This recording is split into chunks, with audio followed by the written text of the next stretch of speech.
love you all the time. Whoa, whoa, whoa.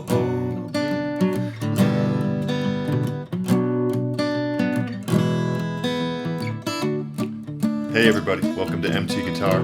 We're doing 8 Days a Week by the Beatles. Funny story, I did just post a trailer for the channel. 8 Days a Week was the theme of the trailer. Check that out if you haven't already. Had a lot of fun working on that. So this song was released on Beatles for Sale. In America it was 1965, but it was recorded in 1964.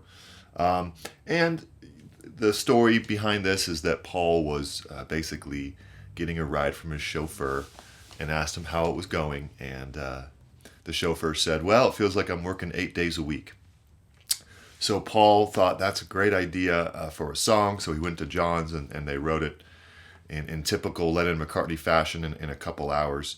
And we have these wonderful guitar parts that we're going to dive into. I went ahead and transcribed both John's part and George's part.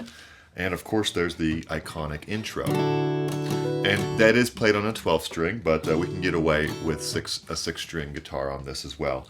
And this song is an excellent example of swing. We have swing going on, which you find in blues and jazz. So there'll be a tab on the Patreon as well as a chord sheet to chart out the song for you. You're welcome to check that out. And let's jump on into this lesson. All right, so of course we're going to start with this awesome intro here. Just a classic Beatles riff that utilizes the 4th and 1st strings open the whole time. And they kind of act as drone notes there. So that would be 4th string open, and then 11th fret 3rd string, 10th fret 2nd string, 1st string open. And it's gonna be all down strums. And then you hit it twice, then the 3rd time you hammer on to 12th fret, and then go back to 10th fret. So it would be like that. Okay, then you just go up 2 frets and you do an E over D and do the same exact pattern. Now you go up 3 frets to G over D and repeat. And I know it's tricky way up there on an acoustic, especially not when it's not a cutaway. So you're welcome to play it on a cutaway or an electric. But it is doable. And classical sometimes has you go up that high as well without a cutaway. So it does happen from time to time. Then you go back to D. Sorry, that right there. So you'd have all together now.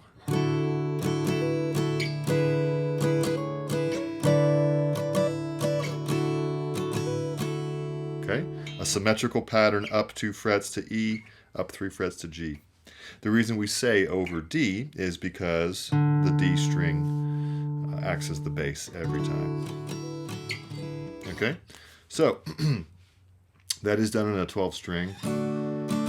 If you're curious, so that's George's part, but if you're curious, John's part is D to D sus4, back to D, E, hammer on to 3rd fret for an E7, and then G, and then D, back to sus. So it would be.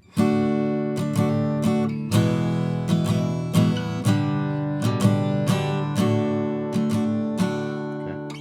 So we're now into the verse.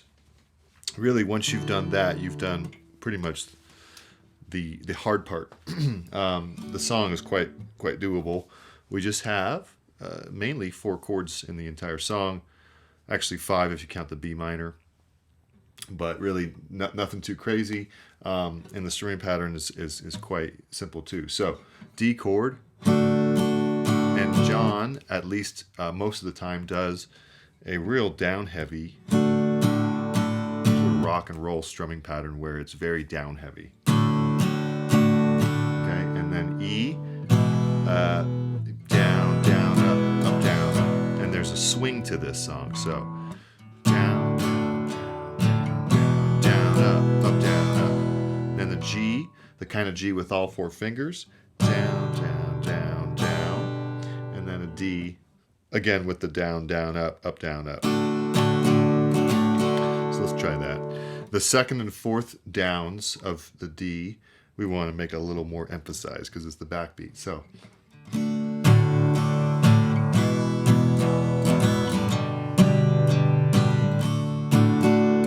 Straight groove right there. Quarter note groove is very important. And you feel it down, up, down. There's the swing.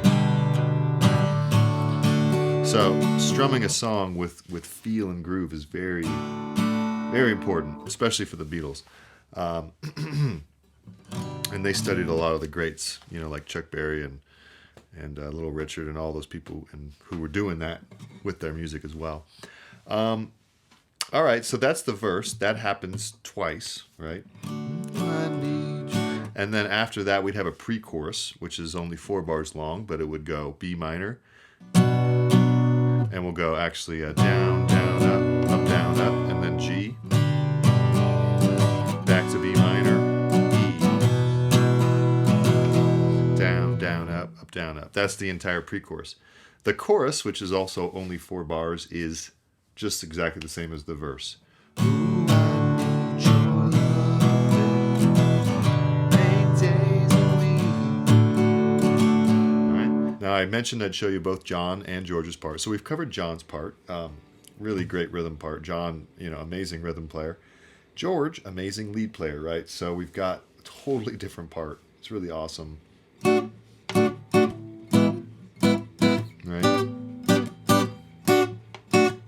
Of course, it's done on an electric, but basically we have these staccato jabs that are real syncopated and right in the pocket. So we want to basically focus on the first 4 strings of the guitar with these chords. And we do the same chords on the verse as we did earlier, but now we're just going to go 1, 2, and 3, and 4, and. So it's on the 2 and the and of 3 and 4. So 1, 2, and 3, and 4, and.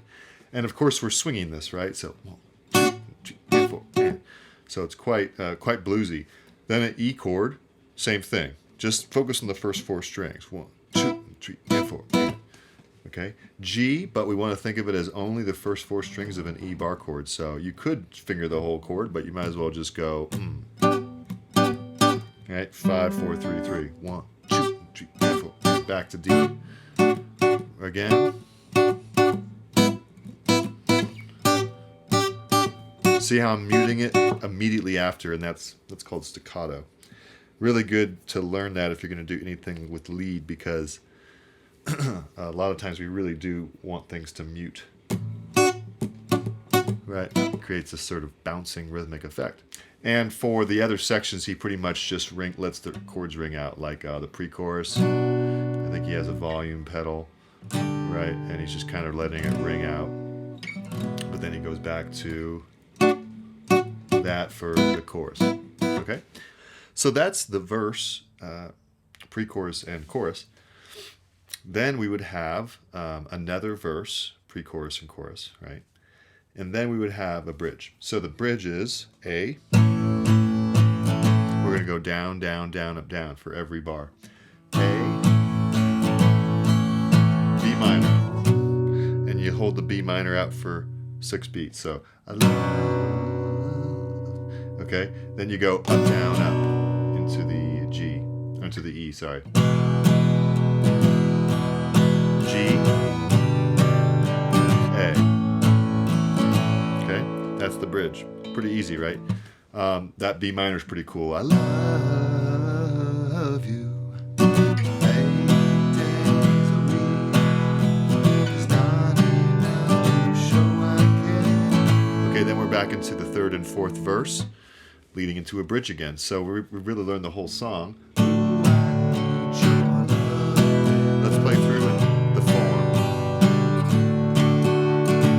Second half of the verse.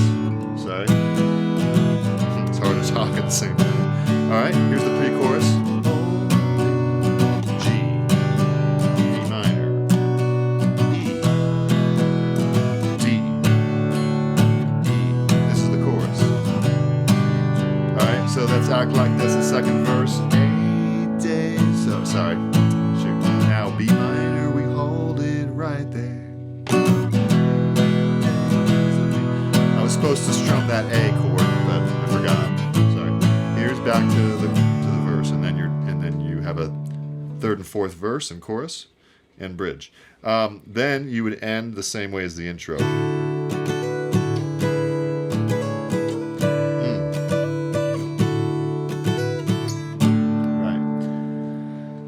And I forgot to mention in the lesson introduction that basically this song was famous for fading in, right? That big intro actually fades in, which is maybe more commonplace now because of DJs and whatnot, but back then to fade in was quite innovative in 1964, right? So pretty cool history there. And they were really in their 12-string phase pretty heavily after Hard Day's Night. So there's a little bit of a Beatles fun at the end there too, but hopefully this makes sense. It's pretty easy. I tried to make it fun to play along with as well, so you can play along with my demo or with the lesson as well. So hopefully you enjoy. Let me know, and see you next time. All right, well done everybody. A nice Beatles song, 8 days a week, and go ahead and check out that trailer as well. And other than that, have a wonderful day. Looking forward to seeing you next lesson. Bye.